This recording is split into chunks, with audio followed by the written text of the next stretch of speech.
Kalau di sekolah mendidik karakter sopan, santun, hormat sama yang lebih tua, di rumah pun orang tua juga harus mendidik itu. Ya, termasuk di masyarakat pun Pak Yai, tokoh-tokoh juga diajak mendidik itu. Komitmen ketiga, nah misalkan ketiga di sekolah diterapkan tidak boleh berkata kotor, misuh dan sebagainya di sekolah. Nah itu ditulis, diterapkan. Seperti saya dulu di SMP Bagor, saya dulu pernah kepala sekolah di sana. Itu saya tulisi intinya ada larangan khusus di lingkungan sekolah siapapun yang berkata kotor. Ada pasal-pasal. Guru, murid, siapapun pokoknya nggak boleh misuh di sekolah berkata kotor. Itu kita buat aturan.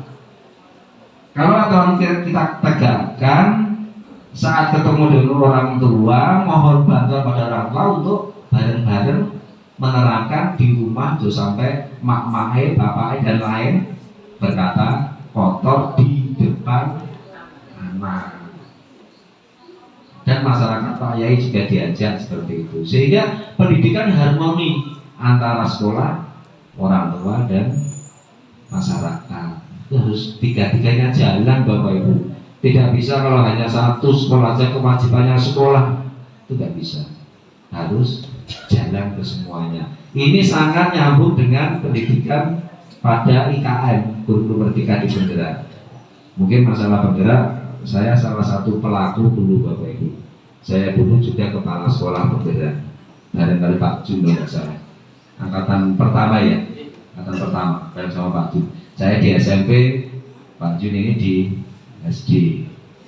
Jadi sama-sama kepala sekolah penggerak. Tanya Pak Jun, jadi kepala sekolah penggerak tesnya lo angel ya.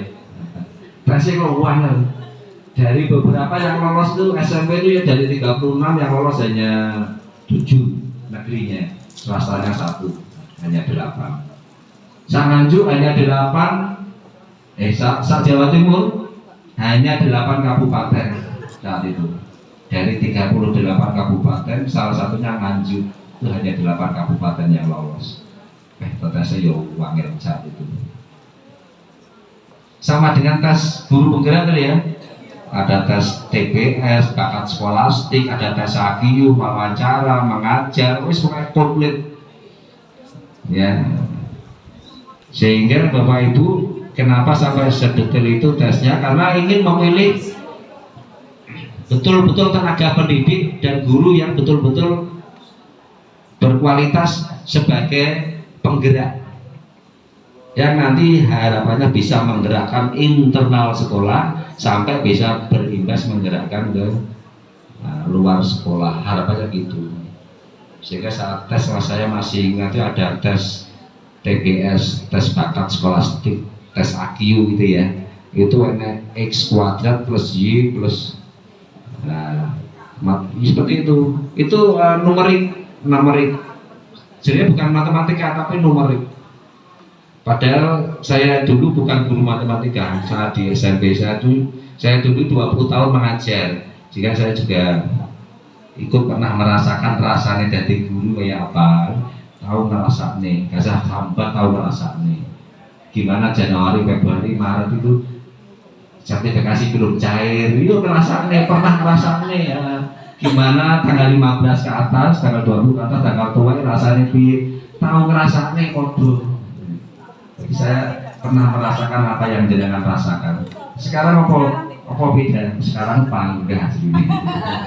Tapi itulah karena kita sudah menyatu dengan guru, akhirnya kita juga merasakan dalam hati, dari hati.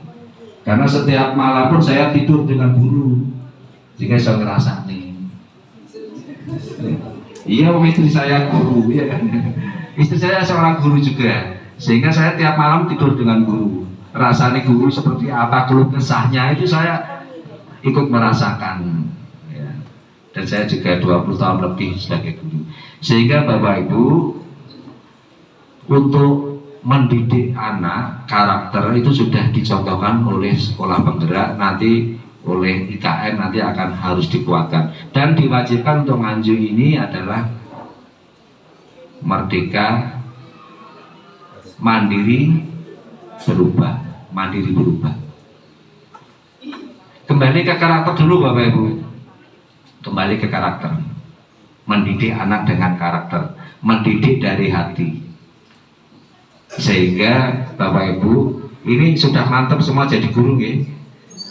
Ada yang belum mantap jadi guru? Ada yang belum mantap? Alhamdulillah. Bapak Ibu, guru itu dilahirkan dan guru bukan diciptakan. Sehingga jenengan kalau lulus teko iki itu bukan mencetak guru, tapi sebenarnya melahirkan guru, mendidik untuk melahirkan seorang guru. Iki pendiri juga bukan mencetak guru, tapi seharusnya melahirkan seorang guru. Guru dilahirkan. Kenapa guru dilahirkan? Karena guru itu profesinya adalah mendidik. Guru itu tidak hanya mencerdaskan, tapi adalah mendidik dari hati. Itu guru, sepenuh hati. Jadi guru itu bekerjanya dari hati, mendidik. Nah, mencerdaskan gampang, wis pokoknya gak iso matematika dan dicorok di les nih. Mencerdaskan gampang, gak iso bahasa Inggris dan di les nih, wis pinter bahasa Inggris. Tapi mendidik itu arahnya ke karakter, itu yang paling menjadi penekanan Bapak Ibu. Mendidik. Sehingga kalau seorang guru jiwanya sudah muncul menjadi seorang guru dari hati, melihat anak, kalau ada sikapnya, perilakunya, etikanya tidak bagus, pasti muncul jiwa gurunya dan selalu menegur dan langsung membetulkan yang tidak benar tadi. Contoh guru ini lewat yang kelas 2.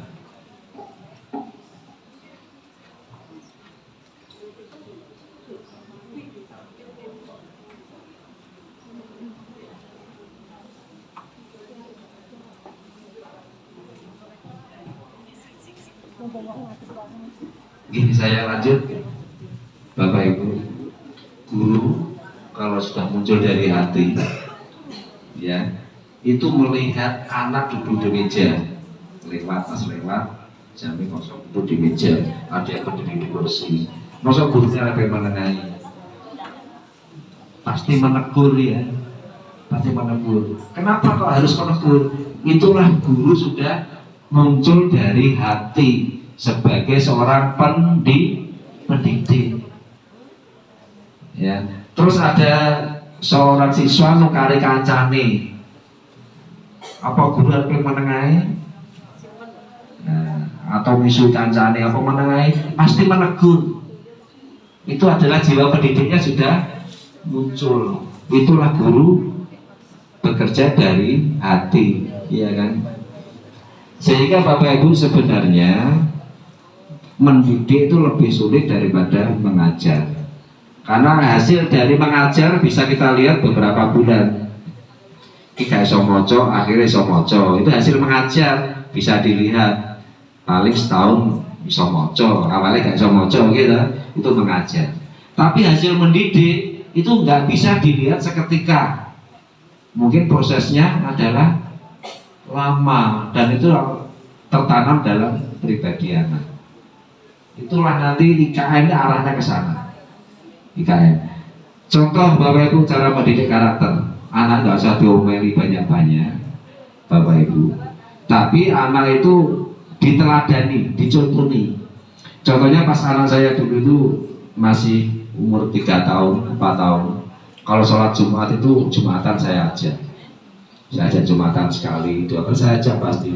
Laki-laki masih 3 tahun. Kemudian cara mengajari anak Bapak Ibu tidak perlu diomongi akeh namanya anak. Itu saat kota infak Jumatan itu berputar, Saya mengeluarkan uang untuk dimasukkan ke kotak. Kalau saya melihat, ya apa ya itu ya? Kenapa kok gitu? Dia tanya, ini infak, ini sedekah, nanti untuk celengan akhirat ya. Seperti itu, meskipun belum nyambung, tapi anak itu memperhatikan. Besoknya lagi, ya, Jumat lagi saya aja. Akhirnya anak tadi ingin mencoba, masukkan kotak saya aja ya. Masukkan kotak aku ya. Akhirnya anak tadi minta yang memasukkan ke kotak. Dia pengen nyoba rasanya masuk ke kotak kayak apa.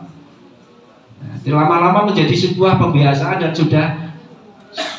sudah tertanam di hati anak bahwa ini infak, ini untuk celengan akhirat gitu ya.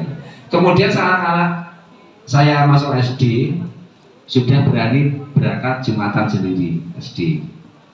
Ya. Saat mau berangkat Jumatan sendiri, dia sudah tertanam bahwa tiap Jumatnya ada amal, ada infak. Akhirnya bilang ke mak nih, mak minta uang untuk memasukkan ke kotak, minta uang. Akhirnya sudah terbiasa seperti itu. Jadi ada saat dituntut banyak, ada saat diomongin banyak, anak itu dicontoh nih gitu aja sudah paham, sudah jalan baru. Itu hanya satu contoh cara mendidik. Teladani anak, teladankan yang baik pada anak di depan mata anak. Itu adalah kunci pendidikan di sini. Termasuk di ujaran, ini penting harus saya bahas ini. Termasuk ini tadi titipan sponsornya yang harus saya sampaikan ini. Untuk mendisiplinkan anak, Bapak Ibu, mendisiplinkan murid supaya tidak terlambat, supaya saat baris istirahat masuknya juga tidak dibengong, doya-doya dan sebagainya. Kuncinya adalah satu. Sebelum mendisiplinkan murid, Bapak Ibu guru sendiri harus disiplin. Ini adalah bentuk keteladanan. Gak ada ceritanya Bapak Ibu disiplinkan sekolah atau murid Bapak Ibu gak disiplin. Nah dibalik kalau anaknya atau kalau orang tuanya lebih. Saya telat 5 menit saja dimarahi. Tapi bu gurunya itu kemarin telatnya itu setengah jam baru datang. Nah, guru ini telatnya setengah jam. Berusaha murid teko telat sedikit bisa meneni. Pernah seperti itu?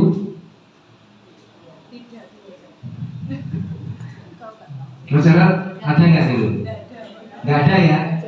Nggak ada bedanya. Dengan salah nggak ada bedanya. Bapak Ibu kembali ke disiplin.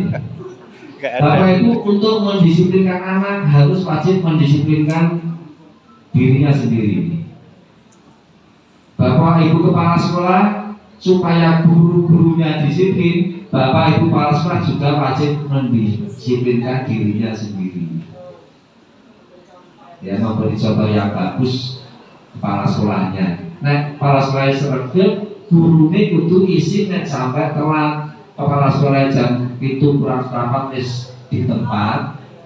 Bapak Ibu kudune isi kalau terlambat, betul kepala sekolah sudah mencontohkan yang baik. Ya.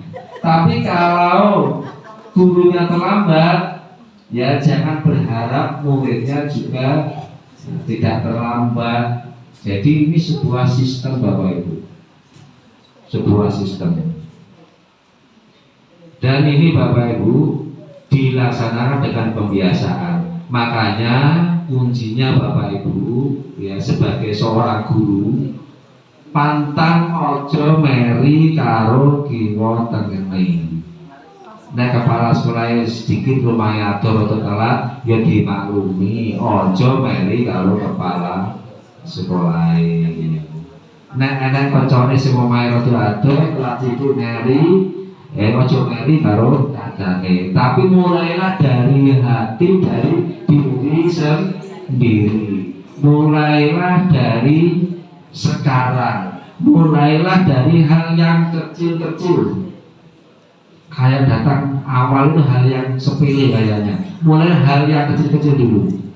Saya harus disiplin. Mulai dari diri saya sendiri. Mulai sekarang dan mulai dari kedisiplinan. Hal yang kecil itu harus ditanamkan di sini Bapak Ibu. Saya beberapa kali sidak di 20 kecamatan, terus terang saja yang belum lo ceret, yang belum.